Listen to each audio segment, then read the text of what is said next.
Bismillahirrahmanirrahim. Assalamualaikum warahmatullahi wabarakatuh. Bertemu kembali dengan Miss Mai di mata pelajaran IPA. Di video ini kita akan membahas materi bab 3, pesawat sederhana. Jadi untuk materi bab 3 ini hanya ada satu kali pertemuan ya, jadi langsung selesai hari itu juga. Nah, langsung aja. Pesawat sederhana. Ya, pesawat sederhana ini berkaitan dengan konsep usaha ya, karena pesawat sederhana itu adalah alat yang digunakan untuk mempermudah usaha. Nah, oleh karena itu sebaiknya kalian harus tahu dulu konsep awalnya, konsep usaha ya. Jadi usaha adalah energi berupa gaya yang dapat menggerakkan benda. Nah, ada beberapa hal yang dilakukan gaya ternyata dianggap usahanya bernilai nol atau tidak melakukan usaha. Contohnya, di sini ada dua buah gambar, seorang anak ya, yang satu sedang mendorong dan menarik kotak, dan satunya lagi sedang mendorong tembok.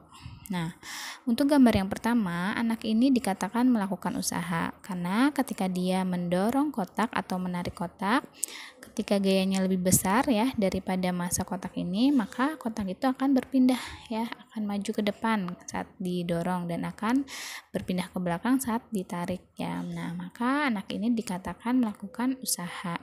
Beda dengan gambar yang kedua, seorang anak ini mendorong tembok, yang mana tembok itu masanya besar dibandingkan gayanya ya, maka tidak ada perpindahan di tembok ini walaupun dia sudah mengeluarkan gaya maksimal. Nah, anak ini dikatakan tidak melakukan usaha. Oke, lanjut. Nah, di materi IPA ini untuk konsep usaha itu ada usaha positif, ada negatif, dan ada nol. Usaha positif itu ketika bendanya itu bergerak searah dengan gayanya ya. Contohnya usaha positif di sini ada gambar ketika seekor kuda menarik kereta atau gerobak ya. Dia menarik dia ke depan gayanya nih. Nah, bendanya juga ikut ke depan. Nah, ini usaha positif. Kemudian usaha negatif. Usaha negatif itu ketika arah bendanya itu berlawanan dengan arah gayanya. Contohnya ini seorang anak yang sedang menarik gerobak di permukaan yang miring ya. Jadi sebenarnya gerobak ini itu kalau dipengaruhi oleh gravitasi maka dia akan turun ya. Tetapi anak tersebut menarik ke atas. Nah, sebenarnya arah bendanya itu turun. Nah, ini dikatakan usahanya negatif. Kemudian usaha nol seperti yang tadi, contoh yang tadi ya, seorang anak yang mendorong tembok ya, jadinya tidak ada perpindahan, benda tersebut tidak berpindah, tidak menggerakkan benda, jadi usahanya dikatakan nol. Lanjut. Nah, ada hubungan antara usaha, gaya, dan perpindahan. Bahwa tadi kan usaha itu harus dilakukan ketika ada gaya dan juga benda itu harus berpindah ya. Maka ada hubungannya ditulis dalam rumus W besar ya atau work sama dengan F dikali delta S, di mana W itu adalah usaha dengan satuannya joule dan F itu merupakan gaya, satuannya Newton. Dan delta S itu merupakan perpindahan, satuannya meter. Atau kalau misal ditanyakan F, maka rumusnya menjadi W per delta S. Atau kalau yang ditanyakan delta S, maka rumusnya menjadi W per F. Nah, W ini berbeda dengan gaya berat ya. Kalau gaya berat itu W kecil. Kalau usaha itu W besar. Contoh soalnya, perhatikan gambar perpindahan benda berikut. Nah, di sini ada benda yang awalnya di sini, kemudian saat diberi gaya dia berpindah ke sini. Diberi gayanya itu 200 Newton dan berpindahnya sejauh 50 cm. Yang ditanyakan, hitung besar usaha yang dilakukan. Nah, kita tulis dulu yang diketahui pertama. Itu ada gayanya 200 Newton dan perpindahannya 50 cm. Karena ini satuannya masih cm, maka diubah dulu ke satuan internasional yaitu meter. 50 cm ke meter itu kan dibagi 100, hasilnya 0,5 meter. Kemudian yang ditanyakan W-nya. W atau usahanya tinggal menggunakan rumus W sama dengan F kali delta S. F-nya 200, delta S-nya 0,5. 200 dikali 0,5 yaitu 100 joule ya. Jadi usaha yang dilakukan untuk memindahkan benda tersebut adalah 100 Newton. Lanjut ya. Nah, ada hubungan juga antara daya dan usaha. Daya itu apa? Jadi daya adalah kecepatan suatu benda untuk melakukan usaha atau besar usaha yang dilakukan gaya per satuan waktu. Nah, hubungannya seperti apa? Rumusnya yaitu P sama dengan W per T. P itu daya dengan satuannya watt atau kilogram kali meter kuadrat per sekon kuadrat, dan W itu usaha satuannya joule, dan T waktu satuannya sekon ya. Pokoknya ini ada hubungan ya antara daya dan usahanya. Untuk contoh soalnya tidak ada ya. Kemudian kita lanjut ke pembahasan inti, yaitu tentang pesawat sederhana. Nah, jadi pesawat sederhana itu adalah alat yang digunakan untuk mempermudah usaha dengan cara mengubah besar gaya atau dengan mengubah arah gayanya. Jenis-jenis pesawat sederhana itu ada tuas atau pengungkit, terus ada bidang miring, ada katrol, ada roda gigi atau gear ya. Nah, ini gambar-gambarnya. Contoh pesawat sederhana. Kita masuk ke pesawat sederhana yang pertama, yaitu tuas atau pengungkit. Nah, tuas pengungkit ini salah satu contoh pesawat sederhana yang memiliki 3 macam ya. Ada tuas jenis 1, ada tuas jenis 2, dan tuas jenis 3. Tuas jenis 1 itu ada titik tumpunya itu berada di antara titik beban dan titik kuasa. Titik tumpu itu yang menjadi tumpuan ya. Nah, ini titik tumpunya di sini ya, dan di sini. Kemudian di antara titik beban dan titik kuasa. Kalau titik kuasa itu berarti titik yang dimana ada gaya, dimana gaya diberikan, disitulah ya. Kalau di sini di gambar yang pertama ya, jungkat-jungkit ini berarti titik kuasanya di sini, titik kuasa, terus titik bebannya di sini ya. Kalau yang timbangan ya tergantung bebannya ada di mana gitu ya. Kemudian kalau gunting itu titik bebannya ada di sini ya. Nah, titik kuasanya gayanya ada di sini. Itu tuas jenis pertama ya. Contohnya ada jungkat-jungkit, timbangan, gunting ya, dan sebagainya. Kemudian ada tuas jenis kedua. Nah, kalau tuas jenis kedua ini titik beban di antara titik tumpu dan titik kuasa. Jadi titik bebannya ada di tengah.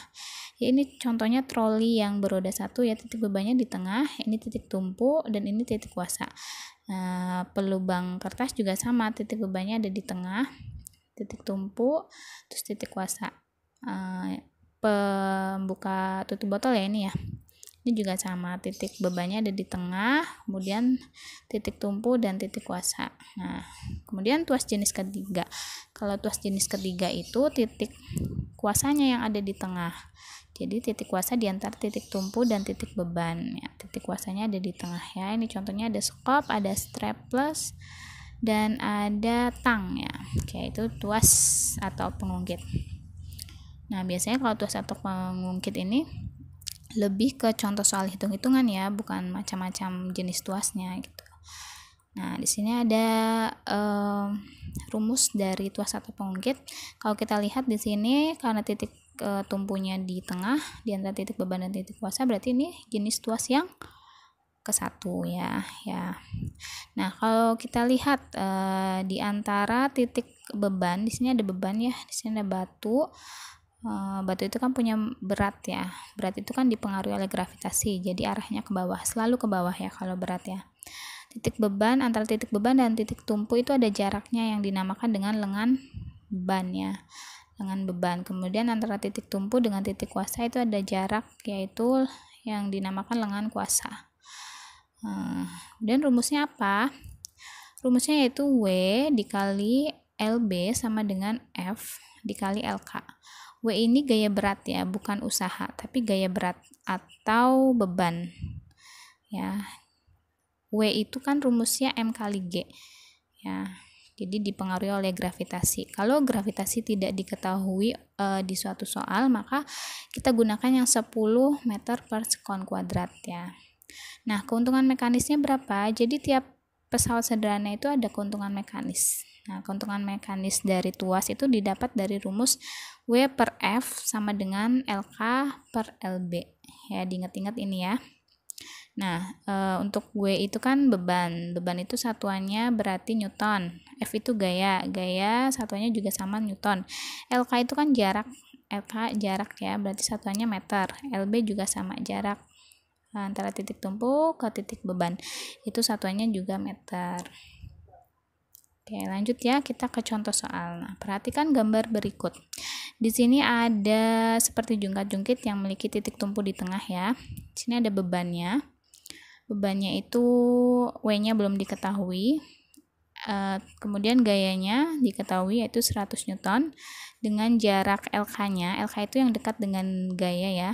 150 cm dan LB-nya 50 cm. LB itu yang dekat dengan bebannya. Hitunglah berat benda. Yang ditanyakan adalah W, berat benda. Nah, diketahui, ditulis dulu diketahuinya. Yang diketahui gaya 100, LK-nya 150 cm, kita ubah ke 1,5 meter. Sebenarnya nggak diubah nggak apa-apa, karena ini sama-sama cm ya. Tapi untuk mempermudah biar kalian hafal satuan internasional dari jarak yaitu meter, kita ubah aja ya.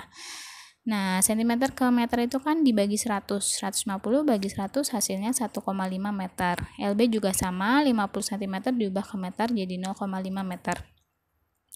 Kemudian yang ditanya adalah W, G beratnya atau berat bendanya ya. Nah, kita pakai rumus yang ini ya. W kali LB sama dengan F kali LK. W-nya kita cari, LB-nya 0,5, F-nya 100, LK-nya 1,5. Berarti 100 dikali 1,5, 150. Kemudian W sama dengan ini pindah ruas 0,5 karena di sini dikali, berarti pindah ruas jadi dibagi. 150 bagi 0,5 itu hasilnya 300 Newton. Nah, berarti berat benda tersebut adalah 300 Newton. Kita lanjut ke jenis pesawat sederhana yang kedua yaitu bidang miring. Nah, bidang miring adalah salah satu jenis pesawat sederhana yang fungsinya untuk mempermudah usaha untuk menaikkan benda ke suatu ketinggian ya. Itu konsep awalnya ya. Jadi contohnya itu ada pada gambar yang pertama ini. Ini bidang miring, jadi digunakan untuk mempermudah mengangkat benda dari bawah ke atas ya. Jadi dibikin bidang miring.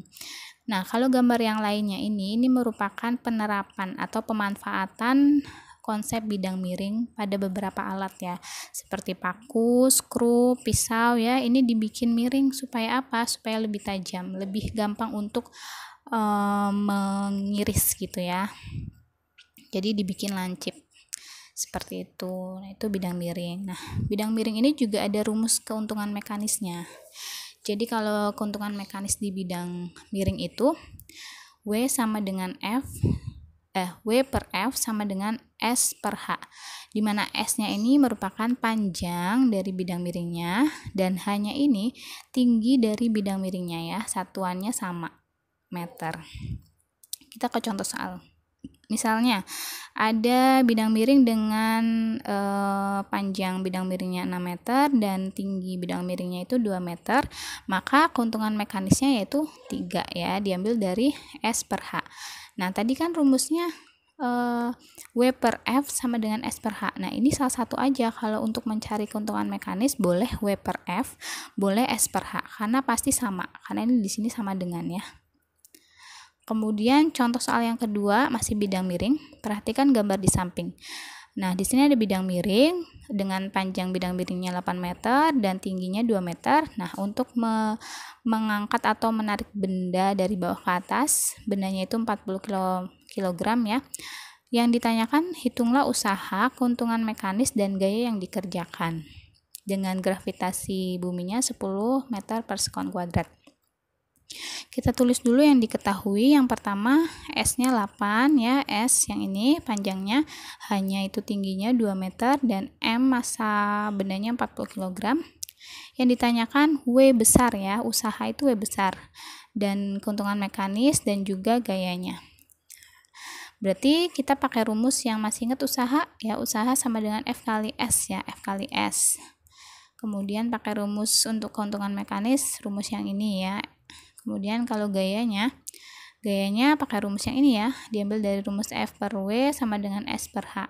Nah, karena gaya di sini belum diketahui dan juga berat bendanya juga belum ada, maka kita yang pertama kali kita cari adalah berat bendanya atau W kecil ya. W kecil itu sama dengan M kali G. M kali G dengan M-nya 40 kg, G-nya 10 meter per sekon kuadrat ya. Nah, kita cari dulu W-nya atau berat bendanya. W sama dengan 40 dikali 10 sama dengan 400. Nah, kemudian setelah gaya beratnya diketahui, maka kita masukkan ke rumus F per W sama dengan S per H untuk mencari gayanya. Berarti F-nya yang kita cari, W-nya gaya beratnya yaitu 400 Newton sama dengan 8 per 2. Sama dengan 8 per 2. 8 per 2 itu kan 4. Berarti F sama dengan 4 kali 400. Nah, F sama dengan 1600 Newton. Nah, F-nya udah ketemu nih. Tinggal kita cari W-nya, W besar atau usaha. W besar sama dengan F kali S. F-nya 1600 dikali S-nya, panjang bidang miringnya yaitu 8. 1600 kali 8 sama dengan 12.800 Joule. Kemudian yang belum ketemu yaitu keuntungan mekanisnya. Keuntungan mekanisnya 4 didapat dari salah satu rumus ini, F per W atau S per H. Kalau F per W berarti F-nya kan 1600. W atau gaya beratnya 400, berarti 1600 bagi 400 4 ya. Atau bisa juga pakai rumus S per H. S-nya 8 per 2. Hasilnya sama 4 ya. Jadi keuntungan mekanisnya 4. Lanjut ke jenis pesawat sederhana yang selanjutnya yaitu katrol. Nah, di sini ada berbagai macam katrol ya. Yang pertama ada katrol tetap.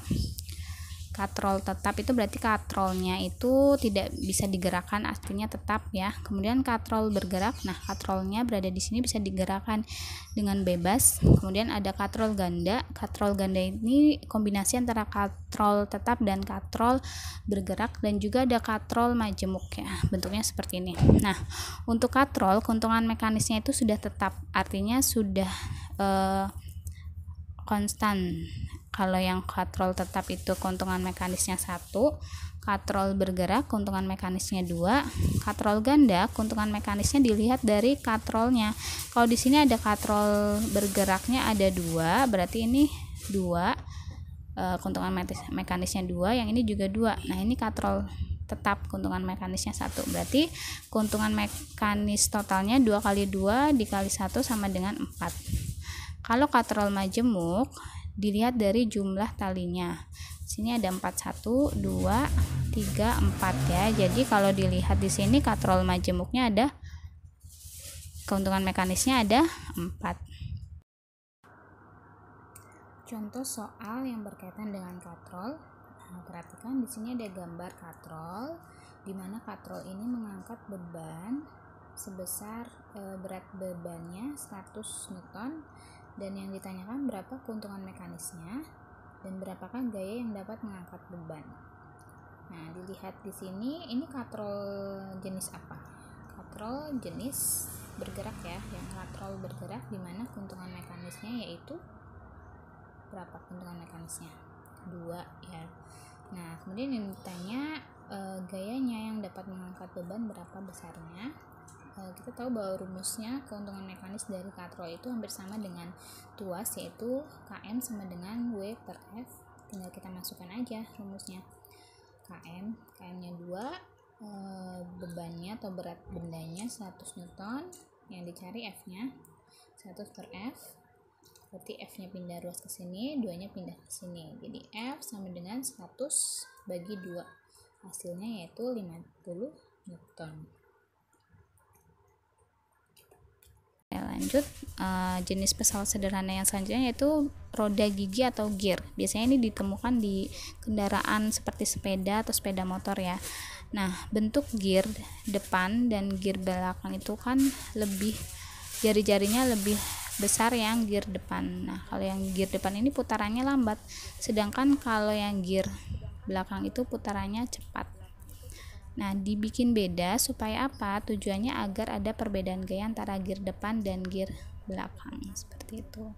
Nah, pembahasan pesawat sederhana sudah selesai. Silakan kalian kerjakan tugasnya. Sekian dari Miss. Wassalamualaikum warahmatullahi wabarakatuh.